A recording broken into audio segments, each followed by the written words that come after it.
అందరికీ నా వాయిస్ వినబడుతుందండి? ప్లీజ్ కన్ఫర్మ్ చేయండి.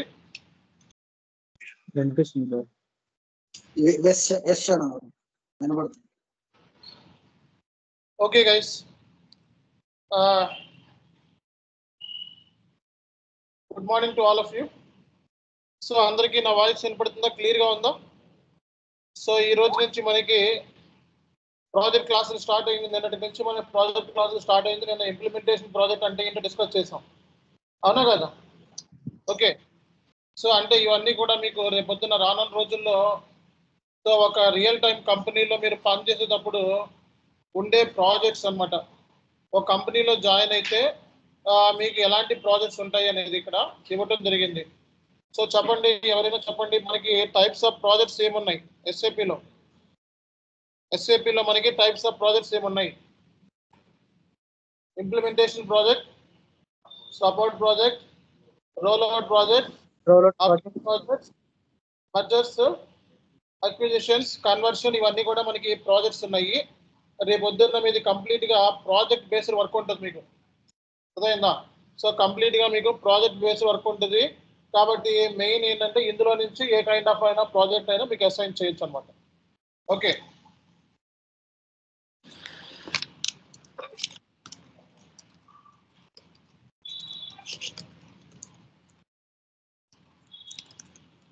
సో ఎవరు చెప్తారు నిన్న టైప్స్ ఆఫ్ ప్రాజెక్ట్స్ ఎస్ఐపి S/4HANAలో? ఫస్ట్ మనం ఏం చెప్పుకున్నామండి? Implementation project. రెండోది ఏంటిది? Support project. సో మూడోది ఏంటిదండి? Roll out project. నాలుగోది కన్వర్షన్స్. సో అలాగే అప్గ్రేడ్ ప్రాజెక్ట్. ఇంకోటి ఏంటిది? Enhancement projects.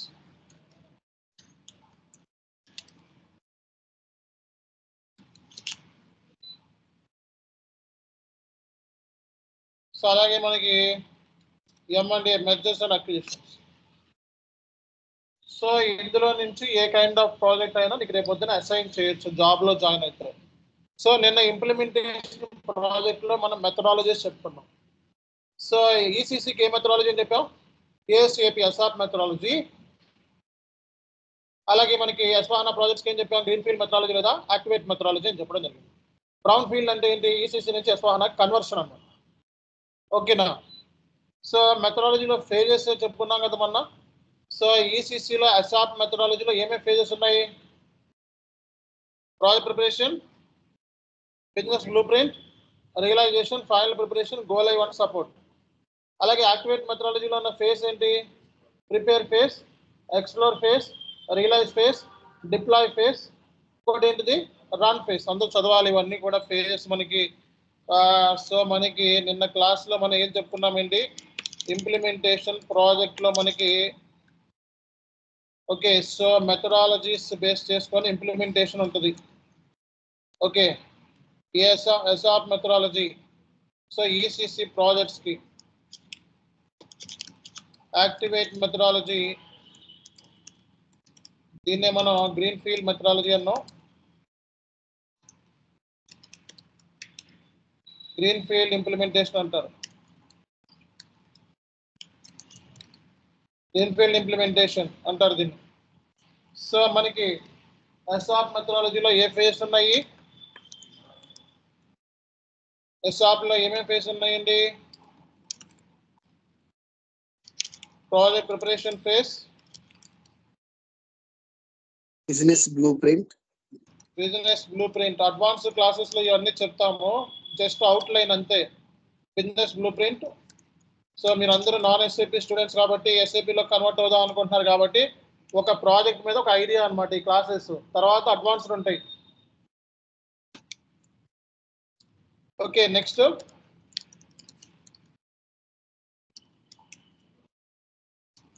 Go live and support. So activate మెథడాలజీలో మనకి ఏమేమి చెప్తున్నాం మనం? చెప్పాలి. Discover phase, prepare phase, explore phase, realize phase. Next, deploy phase.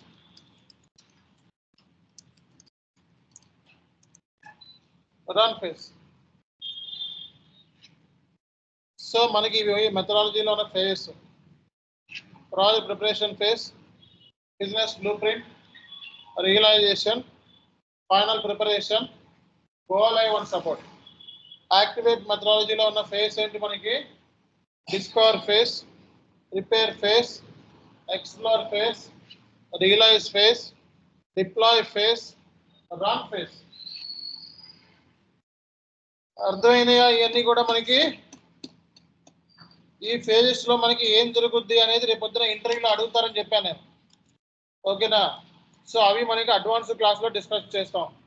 అంటే ఏదైనా సరే మనకి ఇంప్లిమెంటేషన్ చేయాలి అంటే ఒక సీక్వెన్స్, ఒక ప్రాసెస్ ఉంటుంది. అర్థమైందా? సో దాని ప్రకారమే మనకి ఇంప్లిమెంటేషన్ అనేది ఉంటుంది అనమాట. సో కాబట్టి ఇక్కడ అసాప్ మెథడాలజీలో మనకి ఈ ఫేజెస్ ప్రకారం వెళ్తూ ఉంటాం. ఇది ఒక రోడ్ మ్యాప్. అంటే మెథడాలజీ అంటే గైడెన్స్ అని. ఎస్ఏపిలో ఎలా ఇంప్లిమెంటేషన్ చేయాలి, ఎస్ఏపిని ఎలా ఇంప్లిమెంటేషన్ చేయాలని గైడెన్స్.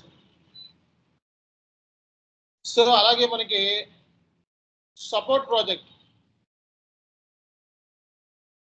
సపోర్ట్ ప్రాజెక్ట్ అంటే ఏంటి?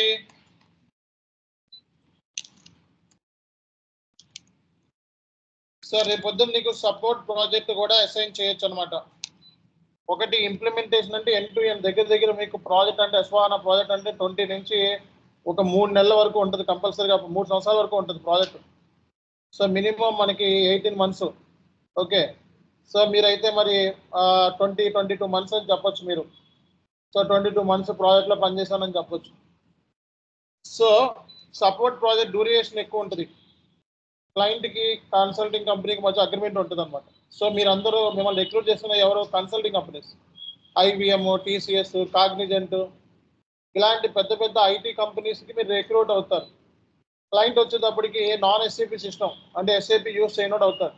వాడికి మీరు వెళ్ళి ఇంప్లిమెంటేషన్ చేసి పెడతారు SAP system. Okay, support project అంటే మనకి ఇంప్లిమెంటేషన్ అయిపోయిన తర్వాత సపోర్ట్ ప్రాజెక్ట్ స్టార్ట్ అవుతుంది అన్నమాట.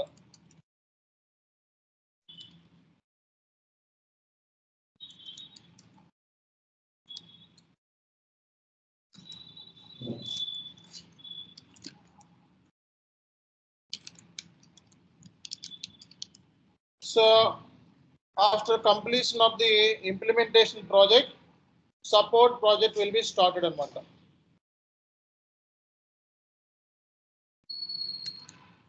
Okay na? Support project అనేది స్టార్ట్ అవుతుంది. సపోర్ట్ ప్రాజెక్ట్ లో ఉన్నప్పుడు మీరు ఇష్యూస్ మీద వర్క్ చేయాలి. SAP end users. సో మనకి SAP ఎండ్ యూజర్ కి అలాగే SAP కన్సల్టెంట్ మనం డిఫరెన్స్ ఏంటి అంటే ఎండ్ యూజర్స్ వచ్చేటప్పటికి so day to day transactions posting అంతా అంటే ఇంప్లిమెంటేషన్ అయిపోయిన తర్వాత ఎండ్ యూజర్ వర్క్ అనేది స్టార్ట్ అవుతుంది అనమాట. అంటే SAPలో మొత్తం రెడీ చేసేస్తాం, మొత్తం సిస్టమ్ అంతా రెడీ చేసేసి ఎండ్ యూజర్కి ఇచ్చేస్తాం. సో ఎండ్ యూజర్ ఏం చేస్తాడు? Day to day transaction post చేస్తాడు సిస్టంలో. ఓకేనా? సో అప్పుడు డేటా పడుతుంది. అంటే ఇప్పుడు ఏదన్నా డ్రిల్ డౌన్ చేస్తే ట్యాక్స్ కోడ్లు అవి ఇవి కనపడాలి, కస్టమర్స్ వెండర్స్ అన్ని కనపడాలంటే సిస్టమ్ ముందు మొత్తం రెడీ చేసి SAP ఎండ్ యూజర్కి ఇవ్వాలి మనం. దాన్నే ఇంప్లిమెంటేషన్ అంటాం. ఇంప్లిమెంటేషన్ స్టార్టింగ్ మొత్తం మనమే రెడీ చేస్తాం, మొత్తం మనమే రెడీ చేసి సో ఎవరికి ఇవ్వాలి? ఎండ్ యూజర్కి ఇస్తే ఎండ్ యూజర్ ఏం చేస్తాడు? Day to day transaction post చేసి సో ఫైనాన్షియల్ స్టేట్మెంట్స్ జనరేట్ చేస్తాడు. సో ఫైనాన్షియల్ స్టేట్మెంట్స్ అంటే ఏంటి? Profit and loss, balance sheet. ఒక కంపెనీకి ఎండ్ ప్రోడక్ట్ ఏదైనా బిజినెస్ స్టార్ట్ చేసామంటే దానికి ఎండ్ ప్రోడక్ట్ ఏంటి? ఓవరాల్గా ఎంత ప్రాఫిట్ వచ్చింది, ఎంత లాస్ వచ్చింది. బ్యాలెన్స్ షీట్ అంటే ఏంటి? ఎన్ని అప్పులు ఉన్నాయి, ఎన్ని ఆస్తులు ఉన్నాయి, అసెట్స్, లయబిలిటీస్. ఓకే, సో ఈ ఎండ్ యూజర్ ఏంటంటే బీకామ్ చదువుకున్న వాళ్ళు, ఎంకామ్ చదువుకున్న వాళ్ళు, ఓకే, సో CA, CMA చదువుకున్న వాళ్ళు, వీళ్ళు చేసే పని ఏంటంటే day to day transaction post చేసి ఫైనాన్షియల్ స్టేట్మెంట్స్ని ప్రిపేర్ చేయటం. ఒక కంపెనీకి ఓవరాల్గా ఎండ్ ఆఫ్ ద ఇయర్ మనకి ప్రాఫిట్ ఎంత వచ్చింది, లాస్ ఎంత వచ్చింది, ఎన్ని ఆస్తులు ఉన్నాయి, ఎన్ని అప్పులు ఉన్నాయి, రిపోర్ట్స్ మేనేజ్మెంట్కి, ఇవన్నీ ఎండ్ యూజర్ చూసుకుంటారు. మరి ఎండ్ యూజర్ కి సిస్టమ్ ఇచ్చే ముందు మనం ఇంప్లిమెంటేషన్ చేస్తాం. ఇంప్లిమెంటేషన్ అయిపోయిన తర్వాత ఎస్ఏపి ఎండ్ యూజర్ వర్క్ అనేది స్టార్ట్ అవుతుంది అన్నమాట. అర్థమైందా? సో కాబట్టి ఇక్కడ ఎస్ఏపి కన్సల్టెంట్ డ్యూటీ ఏంటి అంటే ఇక్కడ ఇంప్లిమెంటేషన్ టైంలో ఇంప్లిమెంటేషన్ చేస్తాం. సపోర్ట్ ప్రాజెక్ట్కి వచ్చేటప్పటికి ఇంప్లిమెంటేషన్ అయిపోయిన తర్వాత సపోర్ట్ ప్రాజెక్ట్ స్టార్ట్ అవుతుంది కదా. సపోర్ట్ ప్రాజెక్ట్ డ్యూరేషన్లో ఉన్నప్పుడు ఏంటంటే ఎండ్ యూజర్కి సపోర్ట్ చేయటం. అంటే day to day transaction post చేసేటప్పుడు టెక్నికల్ ఎర్రర్స్ వచ్చినాయి అనుకోండి, అక్కడ కొన్ని కోట్ల రూపాయల ట్రాన్సాక్షన్ స్టక్ అయిపోతాయి ఎస్ఏబిలో పోస్ట్ అవ్వకుండా. మరి అవి ఎవరు చేస్తారు? ఎస్ఏపి కన్సల్టెంట్ చూస్తారు. సో ఎస్ఏపి కన్సల్టెంట్ డ్యూటీ ఏంటి అంటే ఇష్యూస్ మీద వర్క్ చేయటం. అర్థమైందా? అంటే టికెట్ బేస్డ్ అన్నమాట. సో ఇది ticket based. SAP consultant duty ఏంటండి? టికెట్ బేస్ మీద, టికెట్స్ బేస్ మీద పనిచేయాలి మనం. సో మరి ఎస్ఏపి ఎండ్ యూజర్ ఏం చేస్తాడు అనేది మీకు ఒక ఐడియా కోసం సిస్టమ్ ఓపెన్ చేసి చూపిస్తాను మీకు. ఒక ఎస్ఏపి ఎండ్ యూజర్ ఒక ట్రాన్సాక్షన్ ఎలా పోస్ట్ చేస్తాడు అనేది మీకు కావాలి కదా, చూపిస్తాను సార్. చూడండి ఇక్కడ S/4HANA స్క్రీన్ కనబడుతుంది అందరికీ. ఆన్లైన్ స్టూడెంట్స్ స్క్రీన్ కనబడుతుందండి.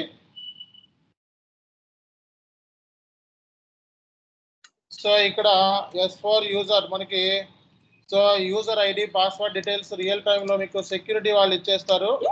సో ఇవి ఇచ్చేస్తే మీరు ఎంటర్ కొట్టాలి అంతే. సో ఎంటర్ కొట్టగానే మనకి ఇలా స్క్రీన్ ఓపెన్ అవుతుంది. సో మీరేం చేయాలంటే ఇది బ్యాక్ ఇలా క్లిక్ చేస్తే మనకి స్క్రీన్ ఎస్ఏపి ఈజీ యాక్సెస్ అని చెప్పి కనపడుతుంది అనమాట. సో ఇక్కడ సో చూడండి ఇక్కడ SAP end user for example ఒక వెండార్ ఇన్వాయిస్ ని post చేయాలనుకోండి.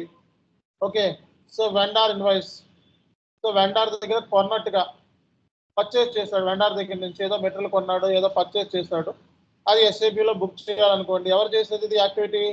So SAP end user చేస్తారు. సో ఎస్ఏపి ఎండ్ యూజర్కి ఏమన్నా టెక్నికల్గా ట్రాన్సాక్షన్ పోస్ట్ చేసేటప్పుడు ఏమైనా ఎర్రర్స్ వస్తే అది ఎవరు సాల్వ్ చేస్తారు? కన్సల్టెంట్ సాల్వ్ చేస్తాడు. ఓకే, సో ఇప్పుడు మనకి జనరల్గా ఒక ట్రాన్సాక్షన్ ఎస్ఏపి ఎండ్ యూజర్ ఎలా పోస్ట్ చేస్తాడో చూడండి, ఊరికే చూపిస్తున్నా మీకు. సో ఇది వెండర్ ఇన్వాయిస్. అంటే వెండర్ ఇన్వాయిస్ అంటే ఏంటి సార్ అంటే, వెండర్ దగ్గర నుంచి కొనుక్కున్నాం మనం, ఒక మెటీరియల్ కొనుక్కున్నాం అనుకో, వాడు ఏం చేస్తాడు నీకు ఇన్వాయిస్ పంపించి డబ్బులు కట్టమంటాడు, అంతేనా కదా.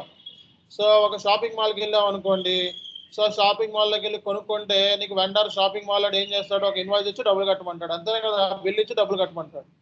సో అలాగే ఇక్కడ కూడా సో మనకి ఎండ్ యూజర్ అనేది కూడా ట్రాన్సాక్షన్ ఎలా పోస్ట్ చేస్తాడు ఒక ఐడియా చూపిస్తున్నా. సో ఇన్వాయిస్ డేట్ అంటే ట్రాన్సాక్షన్ ఎప్పుడు జరిగింది, పోస్టింగ్ డేట్ ఎస్ఏపిలో మనం ఎప్పుడు పోస్ట్ చేస్తున్నాము, ఈ రోజు జరిగితే ఈ రోజు, నిన్న జరిగితే నిన్న ట్రాన్సాక్షన్ డేట్ ఇవ్వాలి. సో అమౌంట్ ఎంత, ఒక 5,000, ఒక 50,000 వేసుకోండి. సో క్రెడిట్ పర్చేస్ అప్పులో కొన్నాం. క్రెడిట్ పర్చేస్ అంటే ఏంటి, అప్పులో కొన్నాం. ఈ వెండర్ దగ్గర నుంచి క్రెడిట్ పర్చేస్ సంబంధించిన జిఎల్ తీసుకోండి. ఇక్కడ పర్చేస్ సంబంధించి అప్పులో కొనడం జరిగింది. ఓకేనా. సో ఇక్కడ ఎంత అయితే అమౌంట్ ఉందో అంతే అమౌంట్ ఇక్కడ పేస్ట్ చేయండి.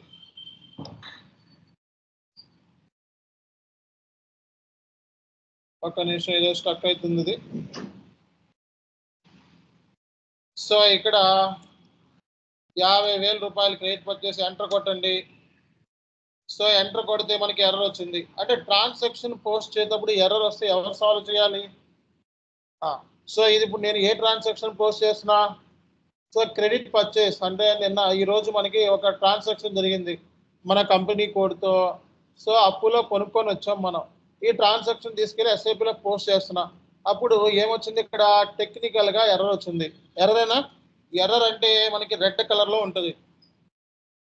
సో ఈ ఆథరైజేషన్ లేదు, ఈ ట్రాన్సాక్షన్ పోస్ట్ చేయడానికి ఆథరైజేషన్ ఎర్రర్ వచ్చింది. సో మరి ఇప్పుడు డిస్టర్బెన్స్ ఎవరికి వచ్చింది? ఎండ్ యూజర్కి వచ్చింది. సో ఇప్పుడు ట్రాన్సాక్షన్ వాడు పోస్ట్ చేయలేడు, దీన్ని సాల్వ్ చేసేది ఎవరు? కన్సల్టెంట్. కాబట్టి వాడు ఏం చేస్తాడు, ఎండ్ యూజర్ టికెట్ రైజ్ చేసి ఓకే నా ఇష్యూని సాల్వ్ చేయమంటాడు. అది ఎవరు సాల్వ్ చేయాలి? కన్సల్టెంట్ సాల్వ్ చేయాలి. అర్థమైందా అందరికీ కూడా? మరి కన్సల్టెంట్ కింద దీన్ని ఎలా సాల్వ్ చేయాలి అది అనేది మీరు కోర్స్ నేర్చుకుంటే అర్థమవుతుంది. ఓకే, నేను బ్యాక్ ఎండ్ నుంచి సాల్వ్ చేస్తాను చిన్నగా. ఇది చిన్న ఇష్యూనే, బట్ మీకు బ్యాక్ ఎండ్ నుంచి నేను సాల్వ్ చేస్తాను. ఎలా సాల్వ్ చేస్తున్నానో మీకు తెలియదు ప్రస్తుతానికి. సో ఎందుకంటే మీరు ఇంకా కన్సల్టెంట్ కోర్సులోకి నేర్చుకోలేదు కాబట్టి. ఇది నేర్చుకుంటే మీరు ఇష్యూస్ని కూడా సాల్వ్ చేస్తారనమాట.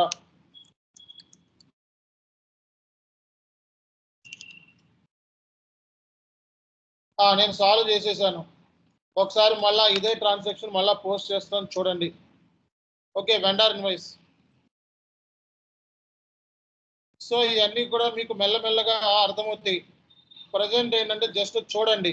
ఒకవేళ నిన్న జరిగింది అనుకో ట్రాన్సాక్షన్, నిన్న డేట్ ఇవ్వండి. ఈ రోజు జరిగితే ఈ రోజు డేట్ ఇవ్వండి. ప్రతి ట్రాన్సాక్షన్కి కూడా రిఫరెన్స్ నెంబర్ ఉంటుంది. సో అమౌంట్ ట్రాన్సాక్షన్ 50,000 ట్రాన్సాక్షన్ జరిగింది. అందరికీ ట్రాన్సాక్షన్ అంటే తెలుసు కదా, ఇది వెండర్ ఇన్వాయిస్. సో ఇక్కడ క్రెడిట్ పర్చేజ్లో కొన్నాం, అప్పులో కొన్నాం ఈ వెండర్ దగ్గర నుంచి, పైన మనం తీసుకున్న వెండర్ దగ్గర నుంచి. సో ఈ అమౌంట్ ఏదైతే ఉందో ఈ అమౌంట్ని ఇక్కడ పేస్ట్ చేయండి, ఎంటర్ కొట్టండి. ఎంటర్ కొడుతున్నప్పుడు మళ్ళీ టెక్నికల్ ఎర్రర్ వచ్చింది చూడండి. ఇక్కడ ఇది టెక్నికల్ ఎర్రరా నార్మల్ ఎర్రర్ ఐడెంటిఫై చేయండి.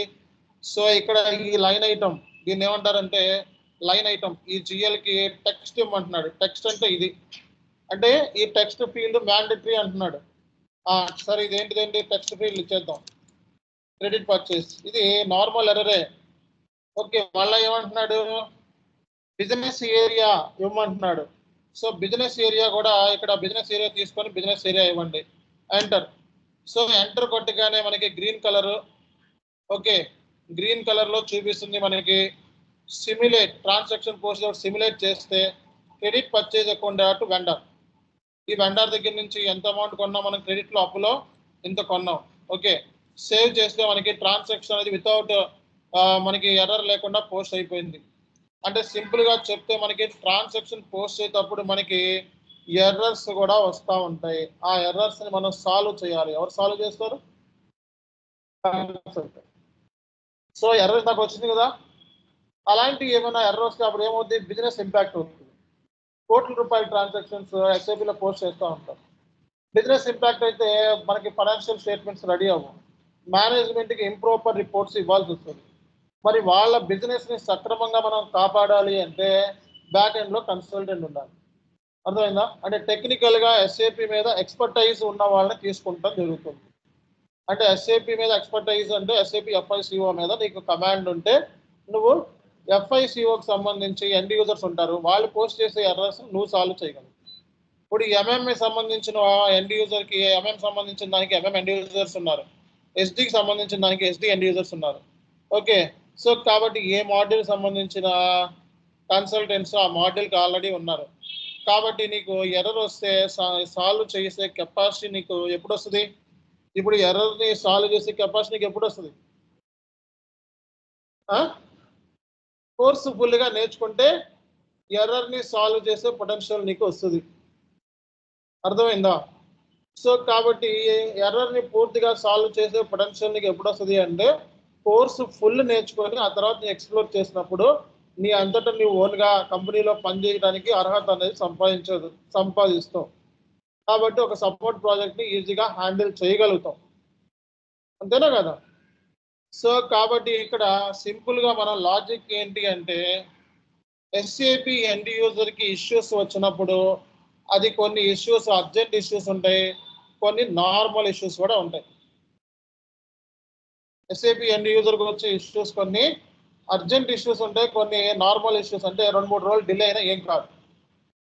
కాబట్టి ఇక్కడ మనం ఆ ఇష్యూని వాడు అర్జెంట్ అయితే మనకి అది మనం సాల్వ్ చేయాలి కదా ఫస్ట్. మనం వాడికి వచ్చి అరగంటలోనే సాల్వ్ అవ్వాలంటే అరగంటలో సాల్వ్ అవ్వాలి కదా ఫస్ట్. అందుకే ఏంటంటే ఇద్దరి మధ్య కమ్యూనికేషన్ కోసం ఎస్ఎల్ఏ అనేది పెట్టారు. ఏంటిదండి? ఎస్ఎల్ఏ. సో నువ్వు సపోర్ట్ ప్రాజెక్ట్లో ఉన్నప్పుడు ఏ బేస్ మీద పనిచేస్తావు నువ్వు చెప్పాలి. ఎస్ఎల్ఏ. ఎస్ఎల్ఏ అంటే ఏంటండి? Service level agreement.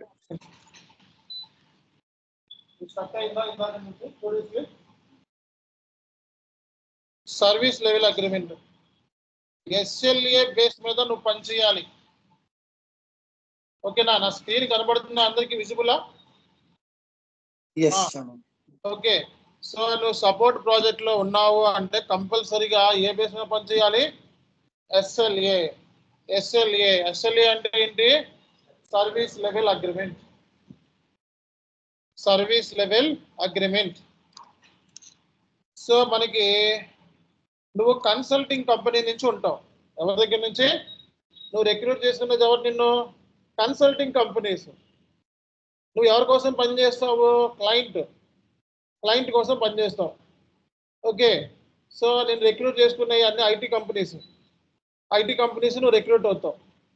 IT companies ఏంటో చెప్పండి కొన్ని. Accenture, TCS, Infosys, Capgemini, Deloitte, PwC ఇలాంటి టాప్ మోస్ట్ కంపెనీస్లో నేను రిక్రూట్ అవుతాను. వాళ్ళకి క్లయింట్స్ ఉంటారు. వాళ్ళ క్లయింట్కి నేను డిప్లాయ్ చేస్తాను. వాళ్ళ క్లయింట్కి నువ్వేం చేయాలి? SAPకి సంబంధించి సపోర్ట్ రోల్, ఇంప్లిమెంటేషన్ అయితే ఇంప్లిమెంటేషన్ రోల్లో ఉంటాం.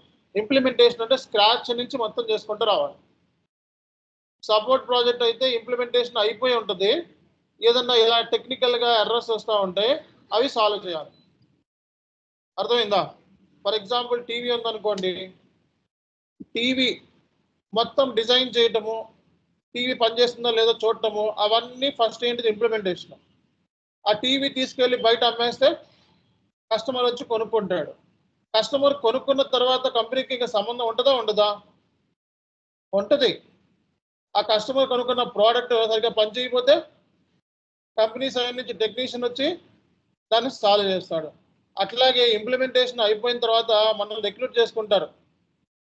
ఓకే. సో మనకి ఫర్ ఎగ్జాంపుల్ ఇంప్లిమెంటేషన్ చేసింది TCS అనుకో, సపోర్ట్ చేసేది క్యాప్జెమిని అవ్వచ్చు. అర్థమైందా? TCS ఇంప్లిమెంటేషన్ చేసి వెళ్ళిపోతుంది. తర్వాత మళ్ళీ సపోర్ట్కి వచ్చేటప్పుడు క్యాప్జెమిని వాళ్ళు రిక్రూట్ చేసుకొని సో క్యాప్జెమిని సపోర్ట్ ప్రాజెక్ట్ ఇవ్వచ్చు అనమాట. అట్లా ఉంటుంది కంపెనీస్లో. కాబట్టి ఇక్కడ SLA అంటే ఏంటండి?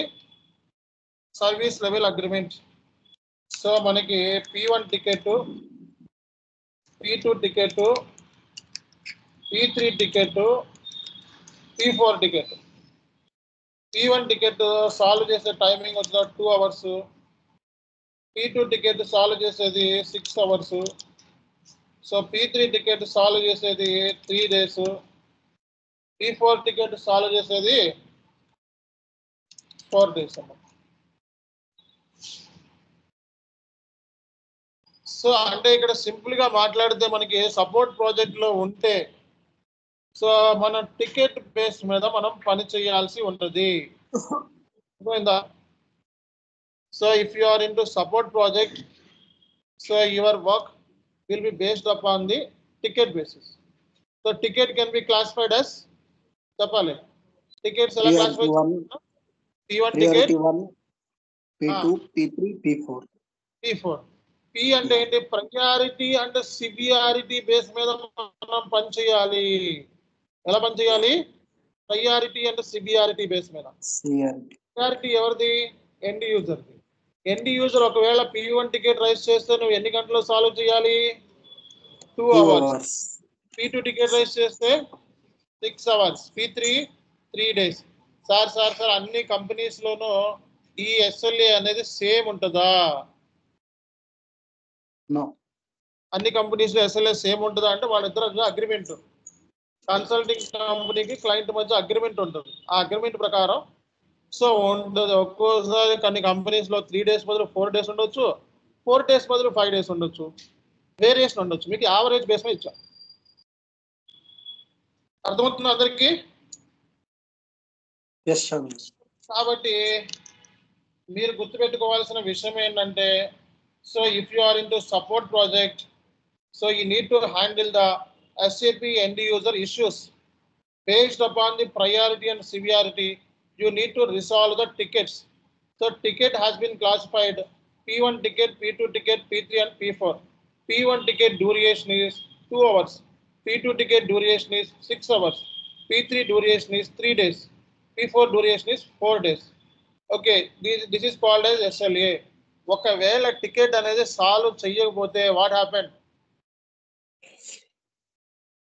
It will be a business impact. So ticket అనేది ఇన్ టైంలో సాల్వ్ చేయకపోతే ఏమవుతుంది? సో ఏమవుతుంది అంటే, సో టికెట్ అనేది సాల్వ్ కాకపోతే మన పరిస్థితి ఏంటి? ఎండ్ యూజర్ అయితే డే టు డే అది వాడి ఆపరేషన్స్ ఆగిపోవచ్చు. మన పరిస్థితి ఏంటి? టికెట్ బ్రీచ్ అంటాం దాన్ని. ఏమంటారు? Ticket breach. రిసొల్యూషన్ టైం, దీన్ని ఏమంటాం మనం? ఇక్కడ కనపడే టయాన్ని ఏమంటాం మనం? రిసొల్యూషన్. ఈ టయాన్ని ఏమంటామండి? Resolution time. సో ఈ రిసొల్యూషన్ టైం అనేది బ్రీచ్ అయిపోతుంది. సో అప్పుడు ఏమవుతుందంటే మీ ప్రాజెక్ట్ మేనేజర్ పిలిచి, ఏం చేస్తున్నావు బాబు, ఈ సబ్జెక్ట్ ఏంటి, బాగా పని చేస్తున్నావా లేదా, ఇలాంటి క్వశ్చన్లు పడాల్సి వస్తుంది. సెపరేట్ క్యాబిన్లో పిలిచి ఓకే నీ పర్ఫార్మెన్స్ గురించి మాట్లాడే పరిస్థితి వస్తుంది. అందుకే టికెట్ అనేది ఎట్టి పరిస్థితుల్లోనూ బ్రీచ్ అనేది అవ్వకూడదు. Ticket should not be breach at any cost. So అందుకే మనకి సపోర్ట్ ప్రాజెక్ట్లో ఉన్నాము అంటే టికెట్ని బ్రీచ్ అవ్వకుండా కాపాడాలి. క్లయింట్కి కన్సల్టింగ్ మధ్య టికెట్ బ్రీచ్ లిమిట్ ఉంటుంది. 80% మనకి 80% 20% యాక్సెప్టబుల్ అన్నాడు. అంటే ఇప్పుడు ఎఫ్ఐసిఓలోనూ టికెట్ బ్రీచ్ అవ్వకూడదు, ఎంఎంలోనూ బ్రీచ్ అవ్వకూడదు, ఎస్డీలోనూ బ్రీచ్ అవ్వకూడదు. Okay, so maximum total 20% negligible అన్నాడు. అంటే ఒకవేళ ఒక ఇద్దరు అంటే ఎంఎం ఎఫ్ఐ ఎస్డి అందరి కౌంట్ చేసుకుంటే ఒక 100 టికెట్లు వచ్చినాయి అనుకోండి వీక్లీ. 100 టికెట్లో 80% యాక్సెప్టబుల్, అంటే 80% టికెట్స్ మనం సాల్వ్ చేసాం. 20% బ్రీచ్ అవ్వచ్చు. ఇప్పుడు నాలెడ్జ్ గ్యాప్ ఉంటుంది, కొన్నిసార్లు బ్రీచ్ అవుతూ ఉంటాయి. కానీ మనం తినాల్సిందే, మరి బ్రీచ్ అయితే మనం తిట్లు తినాల్సిందే. మరి బ్రీచ్ అయినప్పుడు 20% బ్రీచ్ పెద్ద ప్రాబ్లం లేదైతే నో ప్రాబ్లం. ఒకవేళ ఓకే 30% బ్రీచ్ అయింది అనుకోండి, ఏమవుద్ది అప్పుడు? 30% బ్రీచ్ అయితే ఏమవుద్ది చెప్పాలి. సో మోర్ దాన్ 20% వరకు యాక్సెప్టబుల్ అన్నాడు, 30% అయింది. మీరంటే ఎవరు? కన్సల్టింగ్ కంపెనీ క్లయింట్కి పెనాల్టీ పే చేయాల్సి వస్తుంది. అర్థమైందా? కన్సల్టింగ్ క్లయింట్కి అలా ఉంటుంది ఒక్కోసారి. అర్థమైందా? అందుకే ప్రాజెక్ట్ మేనేజర్కి పడిపోతుంది మొత్తం, పైన నుంచి వచ్చేస్తుంది. బ్రీచ్ అయిందంటే వాడిని పట్టుకొని వేసేసుకుంటారు గట్టిగా. వాడు మిమ్మల్ని వేసేసుకుంటాం కంపల్సరీ క్యాబిన్లో పిలిచి. అర్థమైందా? ఏసీ గదుల్లో చక్కగా ఉంటుంది. ఓకేనా? కాబట్టి సో టికెట్ అనేది ఎట్టి పరిస్థితుల్లోనూ బ్రీచ్ అవ్వకూడదు. సో బ్రీచ్ అయితే ఓకే, సో క్లయింట్కి మీరే పెనాల్టీ, అంటే మీరంటే మీరు కాదు, సో కన్సల్టింగ్ కంపెనీయే మీ సైడ్ నుంచి పెనాల్టీ పే చేయాల్సి వస్తుంది. అందులో అద్భుతంగా బ్రీచ్ చేసిన పర్సన్ ఎవరో తెలుసుకొని వాళ్ళకి ఉత్తమమైన అవార్డు ఇస్తారు, తీసేస్తారు. అందుకే టికెట్ అనేది ఎప్పుడు కూడా బ్రీచ్ అవ్వకూడదు. మనకి ఇక్కడ టికెట్ బ్రీచ్ అనేది రిసొల్యూషన్ టైము. ఇంకోటి కూడా ఉంది బ్రీచ్, రెస్పాన్స్ టైం. ఇంకోటి ఏంటండి? రెస్పాన్స్ టైం అంటే ఏంటి సార్? రెస్పాన్స్ టైం అంటే ఏంటి? రెస్పాన్స్ టైం అంటే టికెట్ రాగానే మన రెస్పాన్స్ ఏంటి?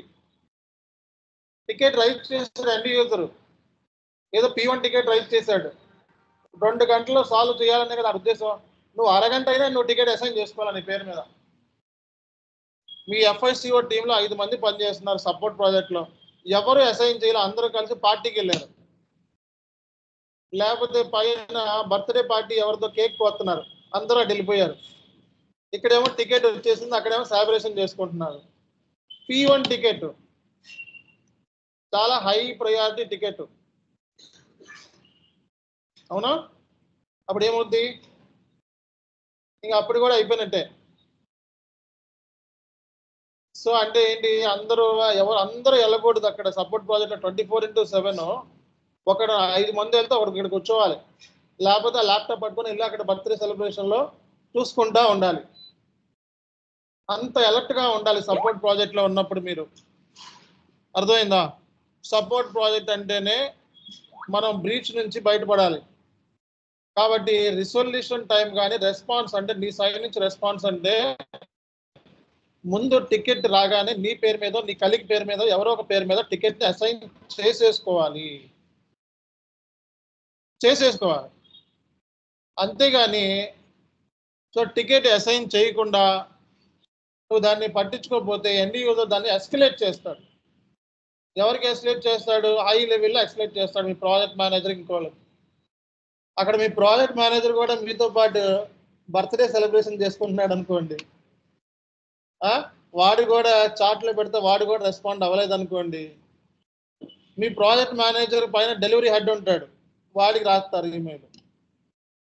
So I have raised the ticket for the last 2 hours back.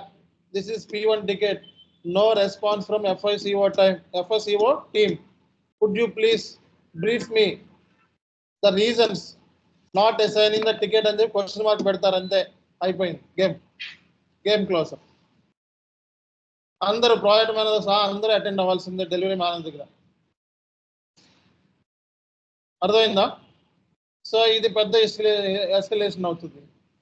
So అందుకే ఫస్ట్ మనం టికెట్ అనేది ఫస్ట్ పని చేసినా చేయకపోయినా ముందు అసైన్ చేసుకోవాలి. అప్పుడు ఎండ్ యూజర్కి పలానా ఓడు పని చేస్తున్నాడు అని తెలుసుద్ది, అవునా కదా? సో పలానా ఓడు SAP ఎండ్ యూజర్ పని చేస్తున్నాడు రా బాబు అని చెప్పి తెలుసుద్ది మనకి. అంతేగాని టికెట్ అసైన్ చేయకుండా, టికెట్ మీద పని చేయకుండా అట్లాగే ఉన్నాం అనుకో, స్టేటస్ను మారుస్తూ ఉండాలి. ఓ టికెట్ రాగానే స్టేటస్ అసైన్డ్, తర్వాత పని చేస్తున్న వర్క్ ఇన్ ప్రోగ్రెస్, తర్వాత పెండింగ్ ఫ్రమ్ యూజర్ ఇన్పుట్స్, అంటే యూజర్ దగ్గర నుంచి రావాల్సి ఇంకా ఉంది, టికెట్ క్లోజ్డ్. ఆ స్టేటస్లో అప్డేట్ చేయాలి అక్కడ. అలాగే నీకు ఎండ్ యూజర్కి మధ్య జరిగే కమ్యూనికేషన్ ఉంటుంది, మీ ఇద్దరి మధ్య డిస్కషన్స్ ఉంటాయి కదా, ఆ డిస్కషన్లో ఏం చేశారు అనేది కూడా టికెట్లో రాయాల్సి వస్తుంది అనమాట. సో కాబట్టి టికెట్ అనేది ప్రాపర్గా మెయింటెనెన్స్ చేయాల్సి వస్తుంది. సో టికెట్ అనేది అసైన్ చేయకపోతే సో మనకి రియల్ టైంలో చాలా ఇష్యూస్ వచ్చే ఛాన్సెస్ ఉన్నాయి. సో కాబట్టి టికెట్ అనేది ఎట్టి పరిస్థితుల్లోనూ మనకి బ్రీచ్ అనేది అవ్వకూడదు. అందరికీ అర్థమవుతుందండి? చెప్పాలి. సో నా వాయిస్ క్లియర్గానే ఉందా అందరికీ? సో కాబట్టి సో మీరు SLA బేస్ మీద పనిచేయాల్సి ఉంటుంది. SLA అంటే ఏంటి? Service level agreement.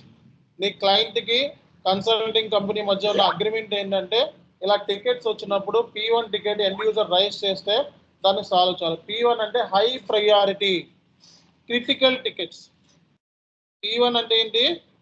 Critical. P1 అంటే క్రిటికల్ టికెట్స్ అనమాట. P1 P2 వచ్చినప్పుడు critical tickets, high priority tickets ఇది.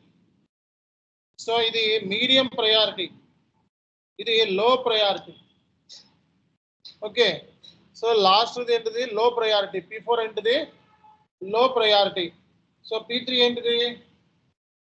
P3 so medium priority. పైన ఉన్న P1 P2 tickets high priority tickets. కాబట్టి నీకు 10 టికెట్స్ రేపు పొద్దున వచ్చినాయి అనుకోండి జాబ్లో, సో ఏ ప్రయారిటీ టికెట్ మీద ముందు పనిచేస్తారు? హై ప్రయారిటీ టికెట్స్ మీద ఫస్ట్ పని చేయాలి. అర్థమైంది కదా అందరికీ కూడా? Everyone okay? ఇది సపోర్ట్ ప్రాజెక్ట్ అంటే. సపోర్ట్ ప్రాజెక్ట్ అంటే ఇది. సపోర్ట్ ప్రాజెక్ట్లో ఉన్నప్పుడు మనం సో నీ వర్క్ అంతా కూడా కంప్లీట్గా టికెట్ బేస్డ్ అయి ఉంటుంది. సో కాబట్టి టికెట్ బేస్ మీద మనం పని చేయాల్సి ఉంటుంది. ఓకే, సో కాబట్టి రియల్ టైంలో నీకు సపోర్ట్ ప్రాజెక్ట్లో ఉన్నావు అంటే చాలా కేర్ఫుల్గా ఉండాలి. ఎందుకంటే 24/7 ఉంటుంది.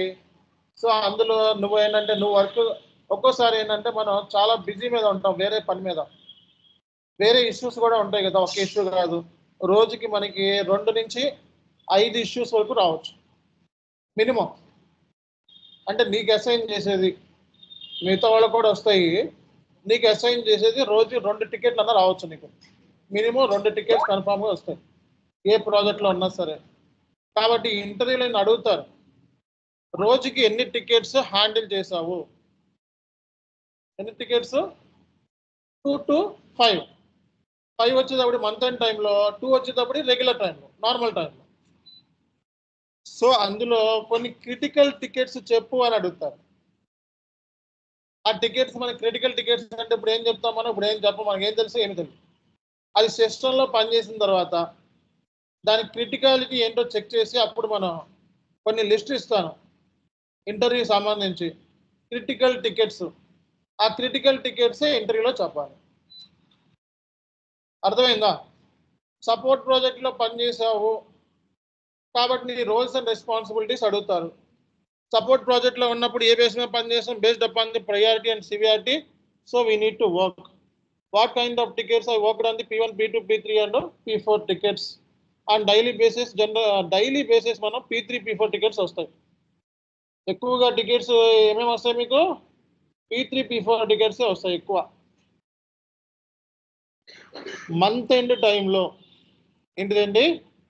మంత్ ఎండ్ టైంలో మనకి P1, P2 టికెట్స్ వస్తాయి. మంత్ ఎండ్ టైంలో ఏమొస్తాయి మనకి అంటే హై ప్రయారిటీ ఎప్పుడు ఎక్కువ ఉంటుంది? మంత్ ఎండ్ టైంలో ఉంటుంది. ప్రెజర్ ఎప్పుడు ఎక్కువ ఉంటుంది సపోర్ట్ ప్రాజెక్ట్లో? మంత్ ఎండ్ టైంలో. ఎందుకంటే ఫైనాన్షియల్ స్టేట్మెంట్స్ని క్లోజ్ చేయాలి. హై లెవెల్, టాప్ లెవెల్కి మేనేజ్మెంట్ రిపోర్ట్ ఇవ్వాలి ఎండ్ యూజర్స్. అప్పుడు వాళ్ళు ట్రాన్సాక్షన్స్ని తప్పులు చేయొచ్చు, లేకపోతే ఏదైనా మిస్టేక్స్ జరుగుతాయి. అలాంటప్పుడే మనకి అర్జెంటుగా సాల్వ్ చేయ మన వెనకాల పడతారు. కాబట్టి మంత్ ఎండ్ అనేది లేట్ అవ్వకూడదు, డిలే అవ్వకూడదు. కాబట్టి మంత్ ఎండ్ డిలే అవ్వకుండా మనం స్మూత్ వేలో చేయాల్సిన బాధ్యత మందే. మంత్ ఎండ్ డిలే అవ్వకుండా స్మూత్ వేలో మనకి కంప్లీట్ చేయాల్సిన ప్రాజెక్ట్ మందే. సపోర్ట్ ప్రాజెక్ట్ని మనం AMS ప్రాజెక్ట్ అంటారు. సపోర్ట్ ప్రాజెక్ట్ ఏమంటారు? AMS project.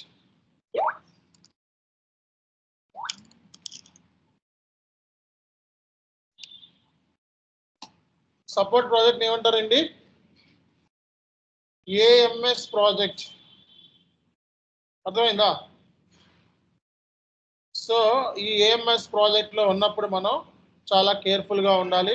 మీకు రెస్పాన్స్ టైంకి రిసొల్యూషన్ టైంకి డిఫరెన్స్ అర్థమైందా? రెస్పాన్స్ టైం అంటే once ticket has been come to your queue or bucket, once ticket has been come to your bucket, what is your action అనేది response time. Resolution అంటే how you given the solution to the SAP end user, దాన్నే resolution. అంటే రేపు పొద్దున response time, resolution time రెండు కూడా మనకి ఎట్టి పరిస్థితుల్లోనూ బ్రీచ్ అనేది అవ్వకూడదు. ఏది బ్రీచ్ అయినా సరే అల్టిమేట్గా నువ్వే రెస్పాన్సిబుల్. అర్థమైంది కదా అందరికీ కూడా? Any questions? సపోర్ట్ ప్రాజెక్ట్ సంబంధించి ఏమైనా క్వశ్చన్స్ ఉన్నాయా? Any questions? నిన్న ఇంప్లిమెంటేషన్ ప్రాజెక్ట్ గురించి ఐడియా ఇచ్చాను. ఇంప్లిమెంటేషన్ అనేది బేస్డ్ అపాన్ ది మెథడాలజీ అని చెప్పాం. ASAP methodology, activate methodology, water fall methodology, agile methodology, blue field, green field, ఇలా చాలా మెథడాలజీస్ ఉన్నాయి. కంపెనీ ఇష్టం, కంపెనీ ఓన్గా కూడా ఓన్ మెథడాలజీ కంపెనీ నచ్చిన విధంగా కూడా ఇంప్లిమెంటేషన్ చేసుకోవచ్చు. లేకపోతే ఈ మెథడాలజీని ఏదో ఒకటి ఫాలో అయ్యి కూడా ఇంప్లిమెంటేషన్ చేసుకోవచ్చు. ఆ మెథడాలజీ డిసైడ్ చేసేది చాలా హై లెవెల్ పీపుల్ డిసైడ్ చేస్తారు. ఓకేనా? సో కాబట్టి అందరికీ ఒక ఐడియా వచ్చిందని అనుకుంటున్నాను. So any questions if you have, feel free to ask me. I will ready to answer your questions. Ticket ఎక్కడ రైజ్ చేస్తారు? Very good question. సో మనకి టికెట్ రైజ్ చేయడానికి టికెటింగ్ టూల్స్ ఉంటాయి. Service now, solution manager, BMC remedy, ఇలా మనకి చాలా ticketing tools ఉంటాయి. కామన్గా యూజ్ చేసే టికెటింగ్ టూల్ ఏంటి? Service now. ఓకేనా? స్నో నౌ అంటారు. అందులో టికెట్ అనేది ఎండ్ యూజర్ రైజ్ చేస్తే దాంట్లోనే మనం టికెట్ సంబంధించిన అప్డేట్స్ అంతా కూడా ఇస్తాం. అప్కమింగ్ క్లాసెస్లో అవన్నీ కూడా డిస్కషన్ ఉంటుంది. నెక్స్ట్ ఏంటి? ఇంకా ఎవరికైనా డౌట్స్ ఉన్నాయా?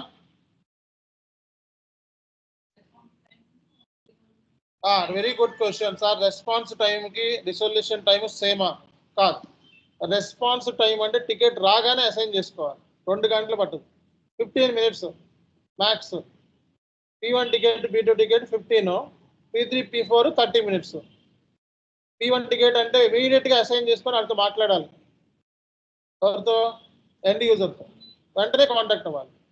రెస్పాన్స్. ఓకేనా? సో ఇంకా ఎవరికైనా డౌట్స్ ఉన్నాయా?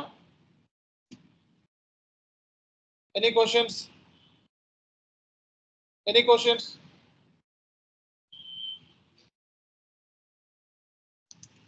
దీనికి సంబంధించి నోట్స్ కూడా ఇస్తాను, no worries. Okay guys, this is about support project. So tomorrow we'll discuss about rollout projects. మిగతా ప్రాజెక్ట్స్ గురించి కూడా నెక్స్ట్ క్లాస్ లో మనం డిస్కస్ చేద్దాము. Okay, so and very very important thing ఏంటంటే, సో ఇంకా చాలా మంది రిజిస్ట్రేషన్ చేసుకున్నారు, చాలా మంది ఇంకా రిజిస్ట్రేషన్ చేసుకోలేదు. సో ఇమీడియట్ గా సో రిజిస్ట్రేషన్ చేసుకోండి. Today is the last date. ఎందుకంటే మళ్ళీ అడ్మిన్స్ మళ్ళీ తీసేస్తే గ్రూప్ లో ఉన్న చార్ట్ అంతా పోతాయి, మొత్తం ఆల్ వీడియోస్ అన్ని కూడా తెగిసిపోతాయి అనమాట. సో డేటా అనేది మీకు కనపడదు ఇంకా మళ్ళా. సో అడ్మిన్స్ రిమూవ్ చేస్తే. సో కాబట్టి టుడే అనేది మనకి last date for so repayment. So fees సంబంధించి టుడే లాస్ట్ డేట్. ఇమీడియట్ గా రిజిస్ట్రేషన్ చేసుకోవాలంటే ఫస్ట్ నెంబర్ కాంటాక్ట్ అవ్వండి ఇప్పుడే. కాదర్సారి కాంటాక్ట్ అయ్యి ఇమీడియట్ గా రిజిస్ట్రేషన్ చేసుకోండి. ఓకే, సో ఫర్దర్ సంబంధించిన ఇన్ఫర్మేషన్ కోసం. ఓకే, మళ్ళా వాళ్ళు రిమూవ్ చేస్తే ఏంటంటే, వాళ్ళు రిమూవ్ చేస్తే ఏమవుతుందంటే మీకు మొత్తం డేటా అంతా కనపడదు ఇంకా. ఓకేనా? సో అది ఇక్కడ ఉన్న ప్రాసెస్. కాబట్టి సో ఫ్రీ సెషన్స్ అయిపోయినాయి మనకి. సో కంప్లీట్ గా మనకి పెయిడ్ సెషన్స్ అనేవి జరుగుతున్నాయి. So thank you all. Tomorrow మనకి అగైన్ మనకి క్లాస్ ఉంది.